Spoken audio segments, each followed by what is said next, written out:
নাগপাট দুর্জয় প্রতাপ, এক বানে জন্মাইল 84 লক্ষ সাপ।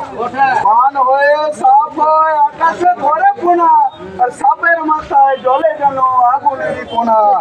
সাপের মাথায় দারুণ অগ্নি জলে ঢিকি ঢিকি, টোয়া চুপি অন্যের কাজ সাপে গোবা শিখি।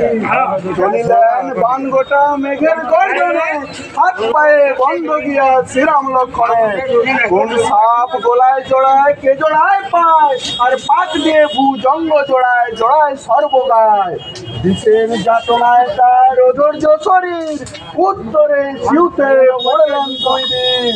রাম পড়ে লক্ষণ পড়ে আর রঘুমণি, চন্দ্র সূর্য পড়ে যেন খছিল বনি। কেটোয় তার নাগপাশ বল তার ইতিহাস, কিসে মুক্ত হইল নারায়ণ। ইহার বৃত্তান্ত কথা বল হো আমারে, তবে তো গাইবে সাকি সবারে মাঝে।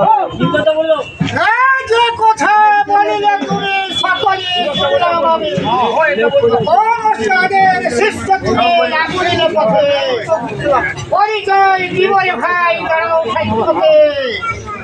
ব্রহ্মাদি ভেবে অস্থির ইন্দ্রয়াদি যত দেবগণ, রামেরে কহিয়ে কর গরুর শরণ। গরুর শরণে রাম বিষ্ণুর অবতার, গরুরের ললাটে পড়িল টঙ্কার। শূন্য ঘরে গরুর আইলাই ভরে, পাহাড় পর্বত বন্দর পদনায় উড়ে। লঙ্কার রাবণের দুর্জয় প্রতাপ, তার বেটা ইন্দ্রজিৎ নাম মেঘনাথ। মেঘনাথ নাম তার মেঘের আড়ে থাকে, নাগপাশে রাম লক্ষণে রাখে।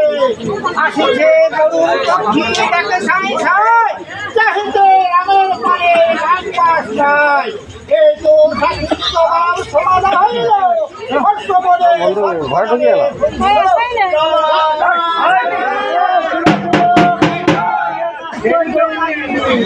লুহার বাসরে তবে প্রবেশিল কবি, অন্দিকে কন্যা প্রবেশ করিল, কেমন করে লক্ষিন্দরের দংশন করিল। লক্ষিন্দরের বচিল জীবন, ইহার বৃত্তান্ত কথা কহ গুণীগণ। বুঝিবে বুঝিবে গুণী বুঝিবে অন্তরে, সাক্ষীর উত্তর চাই আমার শাস্ত্র অনুসারে। শাস্ত্রমালা হচ্ছে